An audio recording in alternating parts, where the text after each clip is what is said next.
Assalamualaikum warahmatullahi wabarakatuh. Waalaikumsalam warahmatullahi wabarakatuh. Sabahal khair. Subhanallah. Kaifa halukum? Alhamdulillah khair. Baik, bismillah, alhamdulillah, wala haula wala quwata illa billah, amma ba'da.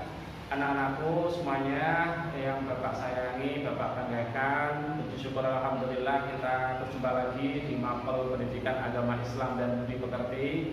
Pada pertemuan yang kemarin kita membahas tentang perilaku kerja keras dan tanggung jawab. Dan kemudian untuk pertemuan pada pagi hari ini Bapak akan melanjutkan pada tema kita selanjutnya, yakni membahas tentang pernikahan dalam Islam.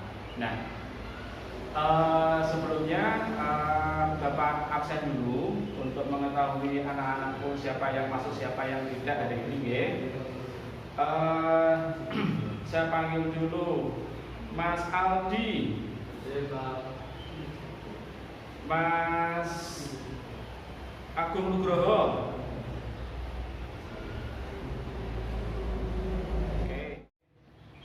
Anak-anakku semuanya, sebelum kita melanjutkan pembahasan pada pernikahan dalam Islam ini, mari kita awali pelajaran kita hari ini dengan bacaan basmalah bersama. Bismillahirrahmanirrahim. Kali ini Bapak akan menjelaskan tentang materi pernikahan dalam Islam. Ya. Oke. Nanti dalam pembahasan kali ini kita bicara tentang tujuannya seperti apa, ya. Baik, tujuan pembelajaran pada kesempatan hari ini, ya, tujuan pembelajaran Mapel PAI dan Budi Pekerti pada kesempatan pagi hari ini, yang pertama diharapkan anak-anakku bisa menjelaskan pengertian pernikahan dalam Islam dengan tepat. Jadi pernikahan dalam Islam itu apa? Kemudian yang kedua, menyebutkan hukum pernikahan dalam Islam dengan benar. Ya, bisa menyebutkan bagaimana hukum pernikahan dalam Islam. Kemudian tujuan pernikahan, tujuannya itu apa? Ya. Kemudian berikutnya dalil-dalil tentang pernikahan. Ya, dalil dari Al-Quran maupun Al-Hadis nantinya. Kemudian mengevaluasi ketentuan pelaksanaan pernikahan dalam Islam dengan tepat. Ya. Kemudian yang keenam, ya, menganalisis ketentuan pernikahan di dalam Islam dengan tepat. Dan yang ketujuh, menyajikan paparan tentang pelaksanaan pernikahan dalam Islam. Bisa menjelaskan pengertian pernikahan dalam Islam dengan tepat. Jadi pernikahan dalam Islam itu apa? Kemudian yang kedua, menyebutkan hukum pernikahan dalam Islam dengan benar.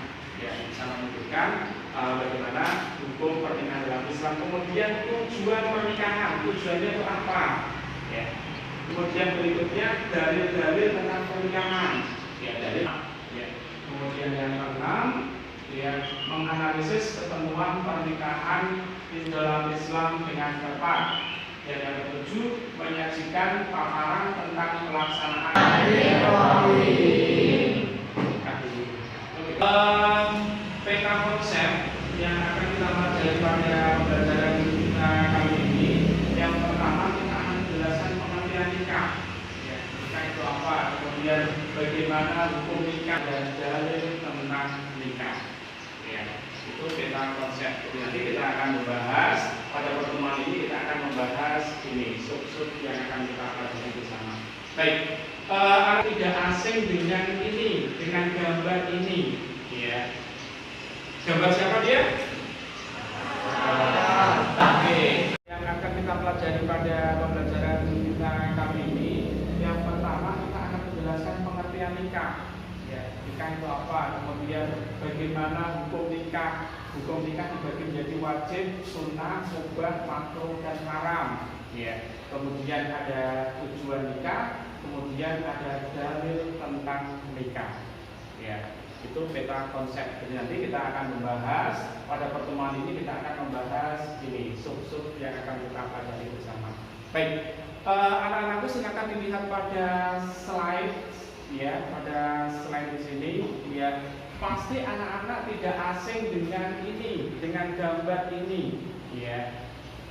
Gambar siapa dia? Siapa? Oke, Atta Halilintar dan siapa? Aurel Birmangsa yang kemarin barusan melangsungkan pernikahan. Anak-anak pengen seperti ini enggak? Boleh nanti kalau saatnya. Kalau sekarang jangan belajar dulu ya. Nanti kalau sudah saatnya silahkan. Ya. Jadi ini saya yakin setiap orang pengen momen seperti ini hanya seumur hidup sekali. Gitu. Coba lihat gambar berikutnya. Iya. Siapa yang kenal dengan gambar ini? Siapa yang kenal? Yo. Pengen seperti beliau-beliau di sini? Siapa dia? Siapa? Baharudin Yusuf Habibie dan juga Ainun. Inilah ya B.J. Habibie dan Ainun yang beliau pernah menjabat sebagai Presiden RI ya setelah Presiden Soeharto, kemudian dilanjutkan sama beliau. Baharudin Yusuf Habibie dan Ainun ini salah satu contoh ya, salah satu contoh bahwa seorang laki-laki sejati akan memiliki pendamping hidup hanya sekali seumur hidupnya ya. Dan kisah dari B.J. Habibie dan Ainun ini sudah diangkat di layar lebar. Anak-anak pernah lihat filmnya ya? Pernah lihat filmnya? Ya, bagaimana Habibie itu kuliah di Jerman, kemudian bagaimana perjuangan Ainun. Ainun itu seorang dokter dan Habibie seorang teknokrat. Ya, baik. Anak-anakku semuanya, habis ini nanti Bapak akan tayangkan sebuah video, ya. Nanti coba anak-anak cermati bersama, ya. Setelah itu anak-anak diskusikan dengan kelompok yang sudah Bapak bagi kemarin Bapak bagi kelompok ya. Kalian dibagi menjadi 4 kelompok. Nanti setelah ini Bapak tayangkan video, kemudian anak-anak bisa bergabung dengan kelompoknya, kemudian diskusi. Setelah diskusi nanti salah satu di antara kalian ada yang presentasi untuk menyampaikan hasil diskusi dengan kelompoknya tadi. Kemarin Bapak bagi kelompok ya, kalian dibagi menjadi 4 kelompok. Nanti setelah ini Bapak tayangkan video, kemudian anak-anak bisa bergabung dengan kelompoknya, kemudian diskusi. Setelah diskusi nanti salah satu di antara kalian ada yang presentasi untuk menyampaikan hasil diskusi dengan kelompoknya tadi. Baik. Anak-anak pindah dua. Memilih yang pertama memilih terus sudah memilih itu tidak boleh. Tapi kalau sudah belajar orang tua,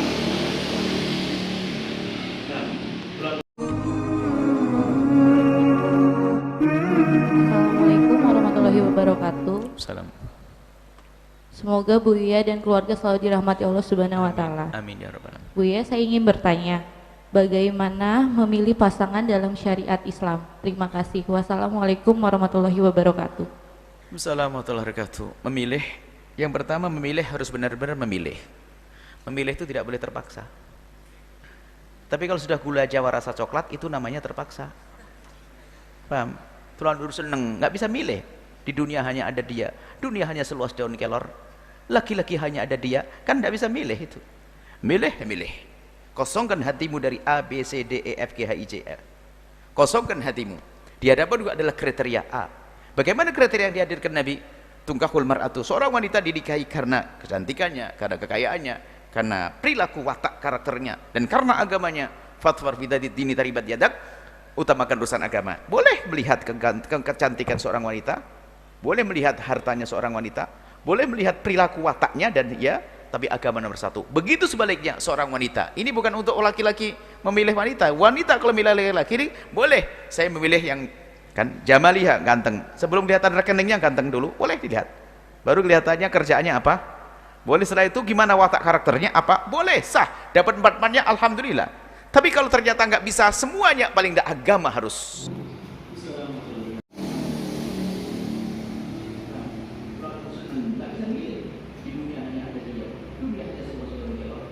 Lagi-lagi ada dia, kan bisa milih. Milih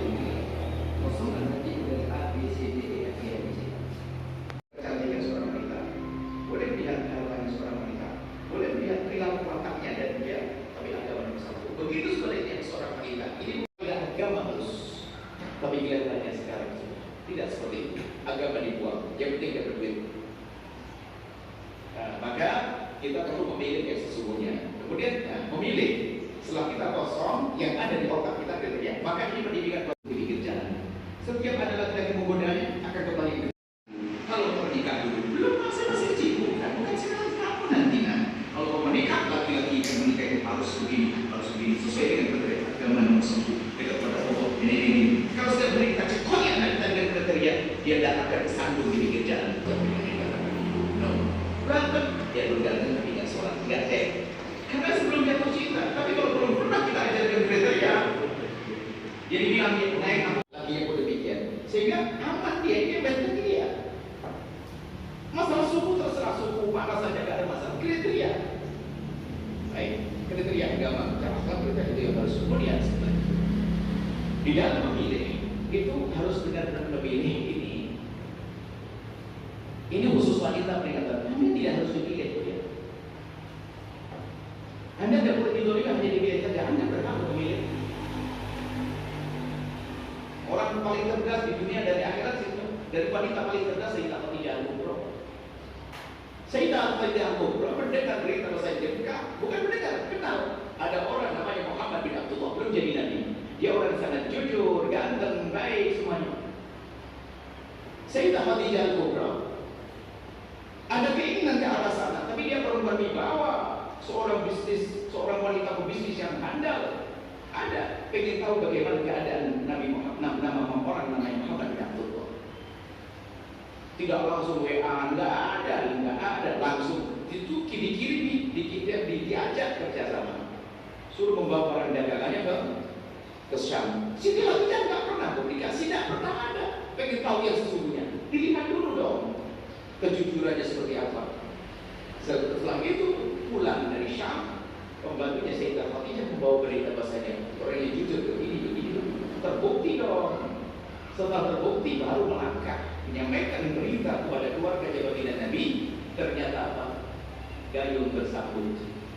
Karena niat baik seseorang. Ukuran akal sini mencapai 40 ke orang 25. Sayyidah Khadijah Nabi adalah orang paling ganteng di kota Mekah. Ayo, kalau hanya orang yang saya 40 tahun, nggak deh. Nggak mau, tapi nggak sih kalau tidak percaya dengan Allah. Lalu menyampaikan. Artinya apa?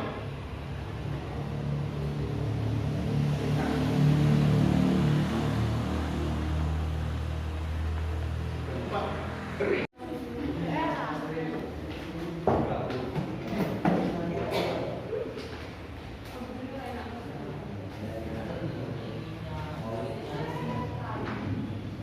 Ayo anak-anakku silakan berdiskusi setelah tayangan tadi yang Bapak perlihatkan. Ya kalian bisa melakukan diskusi. Ayo silakan diskusi dengan anggota kelompoknya.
sekarang kesempatan Bapak berikan kepada kelompok 2 untuk bisa mempresentasikan tadi, menyampaikan tadi hasil diskusinya dengan teman-teman seperti apa. Siapa yang mewakili?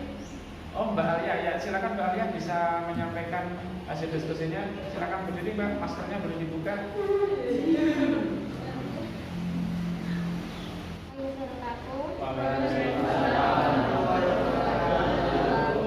Saya di sini akan menyampaikan hasil diskusi dari kelompok kami.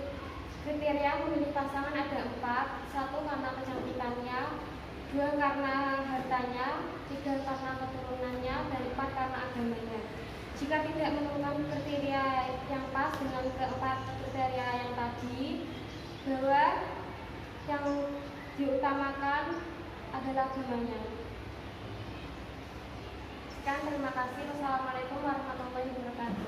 Waalaikumsalam warahmatullahi wabarakatuh. Oke, kasih aplaus buat kelompok 2.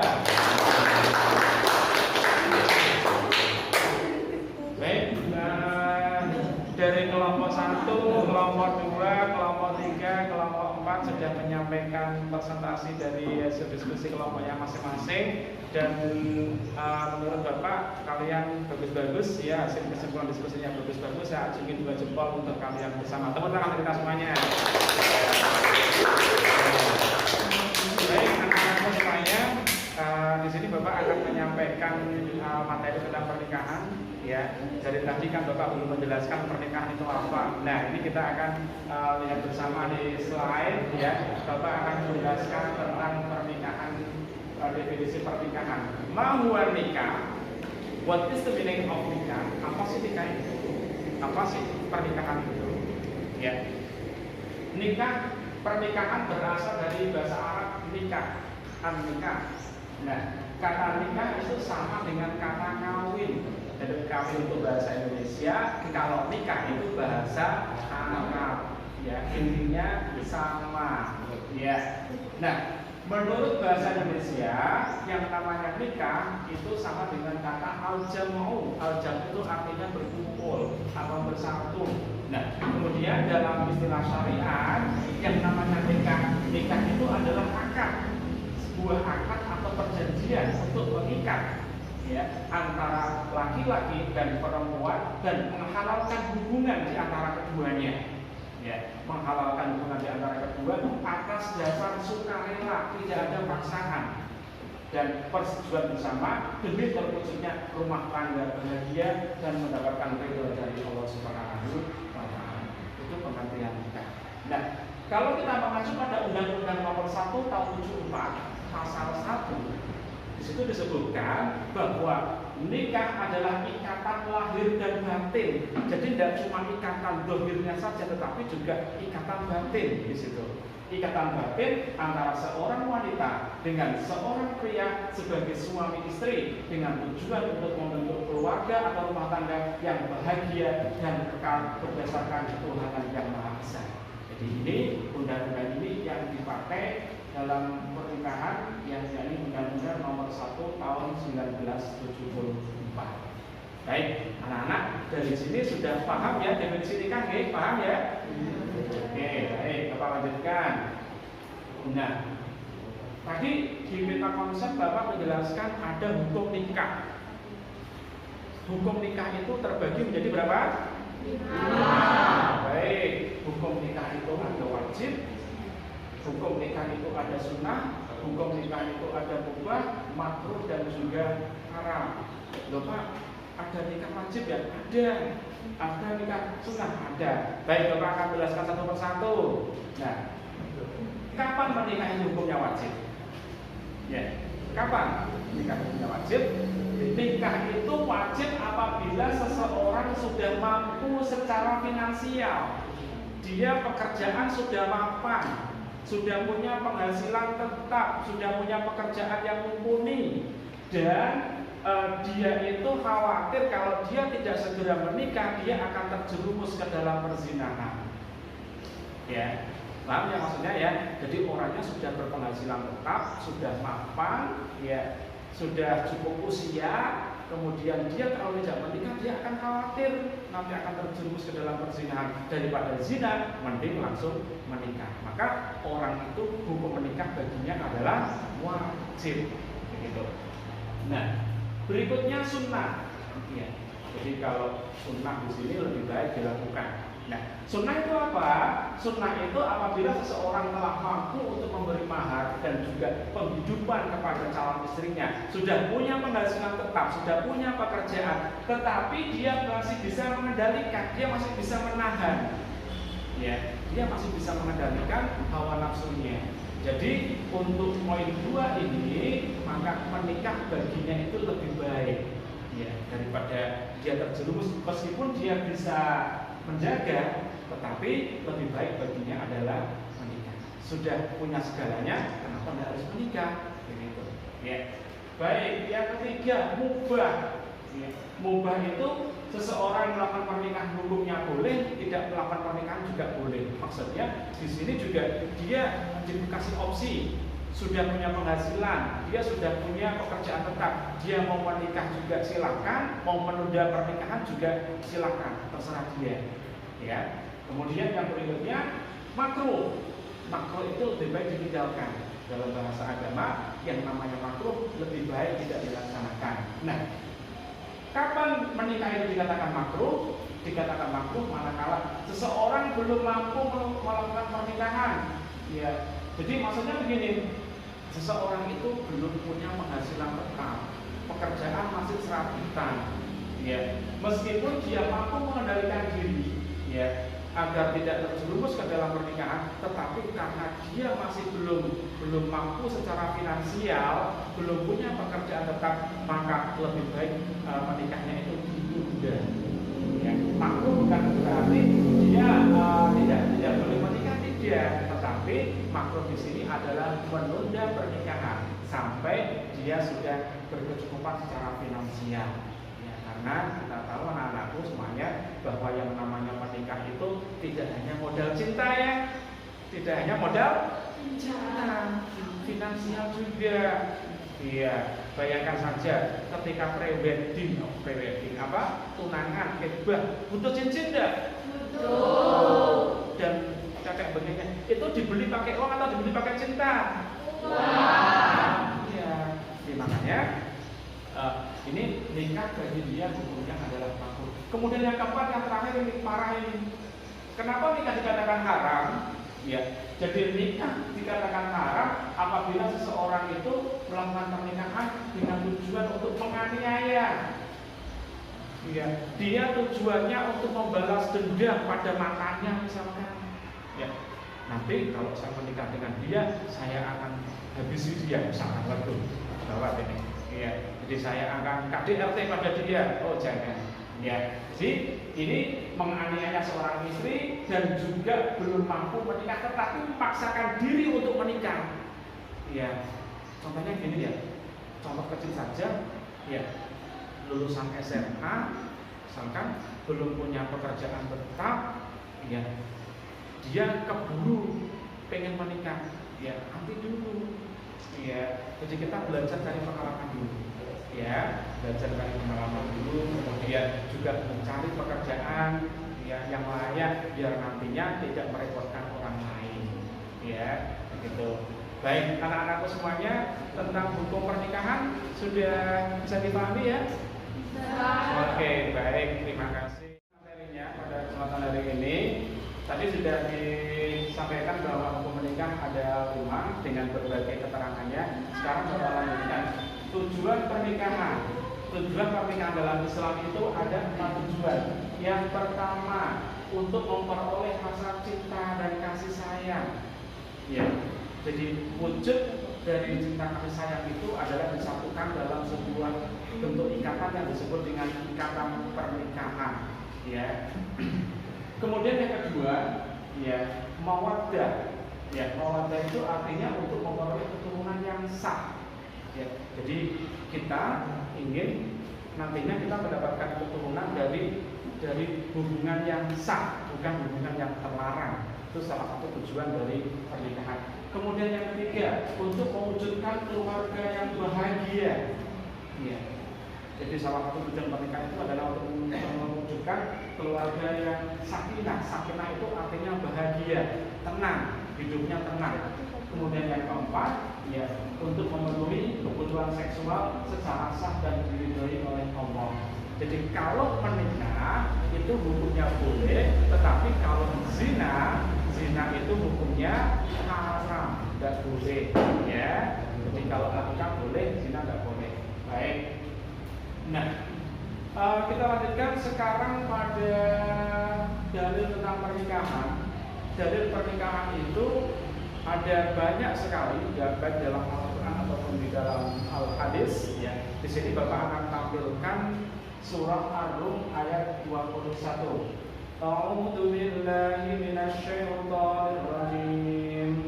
Bismillahirrahmanirrahim.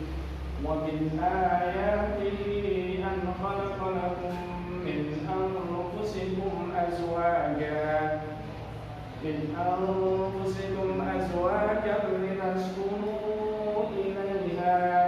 litaskunu ilaiha wa ja'ala bainakum mawaddatan wa rahmah. Inna fi dzalika laayatin liqaumin yatafakkarun. Shadaqallahul azim. Wa min ayatihi, dan sebagian dari tanda-tanda Allah, an khalaqalakum, menciptakan kamu semuanya, azwajan, itu berjodoh-jodoh dari jenismu sendiri, litaskunu, supaya kalian itu tenang, ya, ilaiha wa ja'ala bainakum mawaddatan wa rahmah, ya, dan juga penuh kasih dan sayang.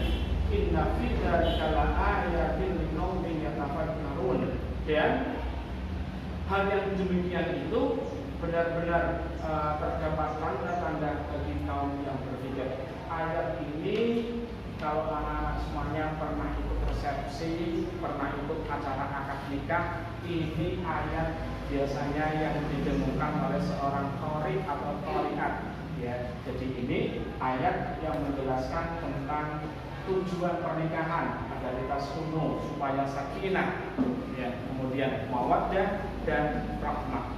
Nah, selain Al-Quran Ar-Rum 21, ada beberapa ayat-ayat yang lain, ya, nanti bisa dibuka di link tree nanti yang Bapak bagikan linknya. Di situ Bapak sudah memberikan materi secara digital, nanti bisa dicek di smartphone kalian masing-masing, ya. Kemudian yang kedua dari Al-Hadis banyak sekali hadis yang menjelaskan tentang pernikahan, ya. Salah satunya adalah qala Nabi sallallahu alaihi wasallam, an-nikahu sunnati faman raghiba an sunnati falaysa minni. Nikah itu adalah bagian dari sunnahku, kata Nabi. Barang siapa yang tidak mengikuti sunnahku, maka dia bukan termasuk bagian dari umatku. Nah, di sini pentingnya anjuran untuk menikah. Ya, jadi anak-anakku semuanya jangan sampai nanti kalian tidak menikah, jangan sampai naudzubillah. Ya, jadi nikah itu yang memang anjuran dari Nabi Muhammad SAW. Seperti tadi yang saya sampaikan dalam hadis, barang siapa yang tidak mengikuti sunnahku, maka kita akan diklaim bukan menjadi bagian dari umat Nabi Muhammad SAW. Baik, anak-anakku semuanya, sebelum Bapak masuk ke link, silakan barangkali dari materi Bapak ada yang perlu disampaikan, ada yang perlu ditanyakan, monggo saya berikan kesempatan untuk bertanya. Ya, yang bertanya, silakan Mbak Halimah, silakan Mbak. Pak, bagaimana cara untuk memilih pasangan yang ideal? Oke, baik. Oke, baik. Bagaimana cara memilih pasangan yang ideal dalam Islam? Baik. Tadi sudah dijelaskan lewat video, nanti Bapak akan memberikan ulasan. Ada lagi yang bertanya? Silakan. Oke, silakan Mas Cek. Kita mau menikah tapi orang tua tidak merestui apa yang kita lakukan. Baik. Kita mau menikah tapi orang tua tidak merestui apa yang kita lakukan. Baik. Kita sudah punya calon, sudah punya pasangan, ya. Tetapi orang tua kita tidak merestui apa yang akan kita lakukan. Ya, baik. Sebelum Bapak menjawab, barangkali ada yang mau menjawab pertanyaan dari teman-teman tadi? Ada yang bisa menjawab? Ada? Oke, baik. Yang pertama, pertanyaan dari Mbak Halimah, baik sekali pertanyaannya. Bagaimana kriteria memilih pasangan yang ideal? Iya, tadi sudah disampaikan sama Buya Yahya dalam videonya. Tungkahul mar'ah li arba'ah. Nikahilah oleh wanita karena 4 perkara. Yang pertama li jamaliha. Apa jamal? Oke, kecantikannya. Kemudian yang kedua li maliha. Apa li maliha? Harta bendanya, kekayaannya. Yang ketiga li hasabiha. Apa li hasabiha? Keturunannya. Dia anaknya siapa? Dan yang keempat li diniha, karena agamanya. Maksudnya begini anak-anak, dalam memilih kriteria pasangan, tentunya kita nggak boleh ibarat seperti membeli kucing dalam karung. Kita harus kenal, kita harus kenal siapa pasangan kita. Ya, jangan sampai kita sebelum kenal kemudian menikah nanti menyesal di kemudian hari. Nah, kita harus kenal, ya, dalam bahasa Jawa ada istilah bibit, bobot, dan bebet. Ya. Bibit itu adalah nasab dia anaknya siapa. Apakah berasal dari keturunan baik-baik? Tidak harus mesti keturunan bangsawan ya, tidak harus keturunan ningrat ya, tetapi dia keturunan dari orang baik-baik. Ya. Kalau orang tuanya baik, insya Allah anaknya juga akan baik. Ingat, buah jatuh tidak jauh dari betul. Kemudian yang kedua, ya, bobot. Bobot itu bukan berarti bobotnya yang berat itu dia, ya. Jadi bukan berarti bobot itu cari yang apa? Yang subur, cari yang apa ya istilahnya, yang bobotnya banyak itu enggak. Bobot di sini lebih daripada kualitas. Kualitas itu bagaimana IQ-nya, bagaimana kecerdasan dia, ya. Kemudian berikutnya bobot, tahu bobot ya? Bebet tahu ya, bebet ya. Bebet pernah sarungan? Bebet itu bagaimana kehidupan sosial dia dengan lingkungan sekitarnya. Dia sosialisasi dengan masyarakat sekitarnya baik apa enggak? Ya. Jadi dalam bahasa Jawa ada bibit, bobot, bebet. Dalam bahasa Inggris ada 3 juga. Ada beauty, ada brain, ada behavior. Tadi sama intinya. Ya, jadi bagaimana brandnya, bagaimana kecerdasannya, bagaimana behaviornya, tingkah lakunya, dan bagaimana beauty-nya, kecantikannya. Dalam Islam dikatakan tadi, kalau bisa cari yang cantik, kalau tidak bisa cari yang cantik, yang kedua cari yang kaya. Pak, cantik tidak bisa, kaya tidak bisa. Yang ketiga anaknya orang baik-baik lah. Ya, Pak, udah dapat semua Pak. Baru yang keempat minimal agamanya baik.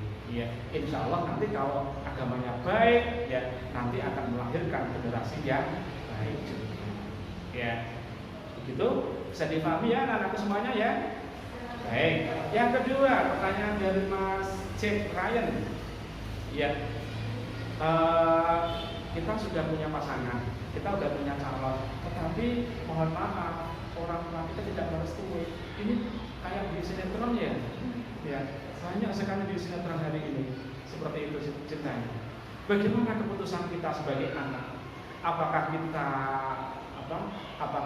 langsung kawin lari tanpa restu dari orang tua? Ya, kita tidak mau jadi anak durhaka.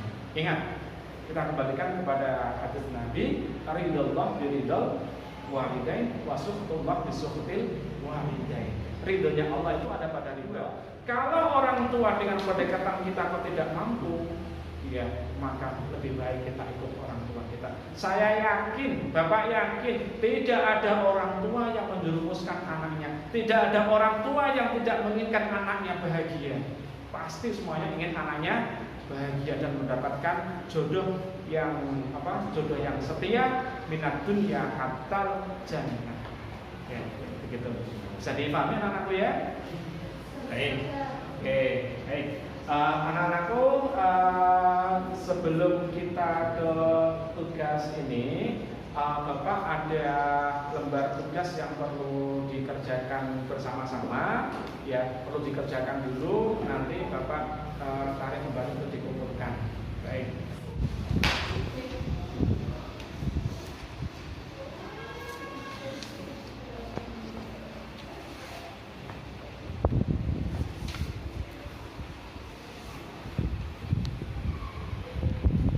Browsing boleh, ya sambil browsing materi yang ada di internet boleh di download.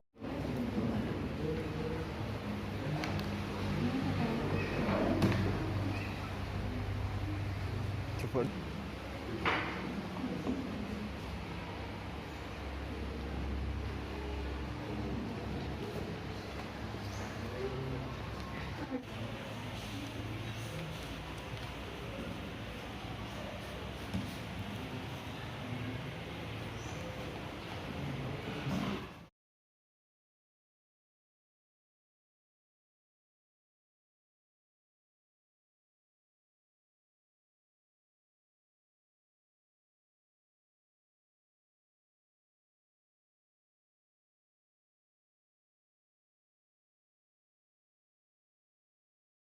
Dengan baik, ya.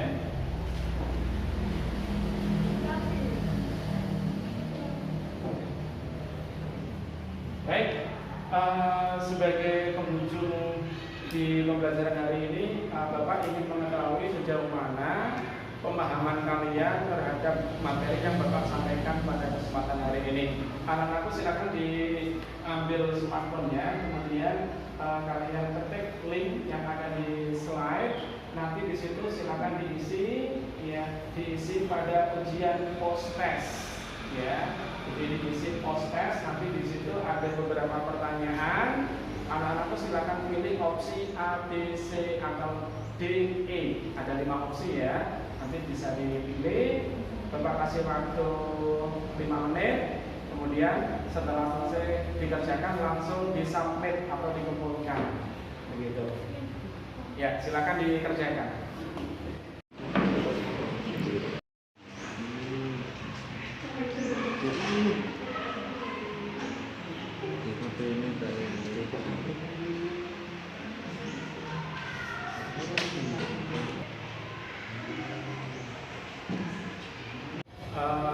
Anak-anakku semuanya, demikianlah pembelajaran kita pada kesempatan pagi hari ini. Bisa diambil sebuah kesimpulan. Yang pertama, bahwa menikah itu adalah salah satu anjuran dari Nabi kita Nabi Muhammad SAW. Jadi kita sebagai umatnya diharapkan untuk bisa mengikuti sunnah-sunnah dari Nabi kita. Kemudian yang kedua, hukum menikah itu ada 5, ada wajib, ada sunnah, ada mubah, ada makruh dan juga haram. Kemudian yang ketiga, tujuan pernikahan adalah untuk membentuk keluarga yang sakinah, mawaddah, warahmah.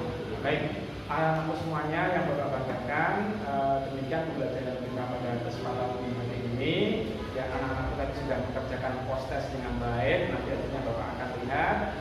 Kemudian kita nanti insya Allah akan ketemu di pertemuan berikutnya, ya masih seputar tema tentang pernikahan dalam Islam. Baik anak-anakku, kita tutup pembelajaran kesempatan pagi hari ini dengan bacaan hamdalah bersama. Alhamdulillahirabbil alamin. Sekian Bapak akhiri. Wassalamualaikum warahmatullahi wabarakatuh.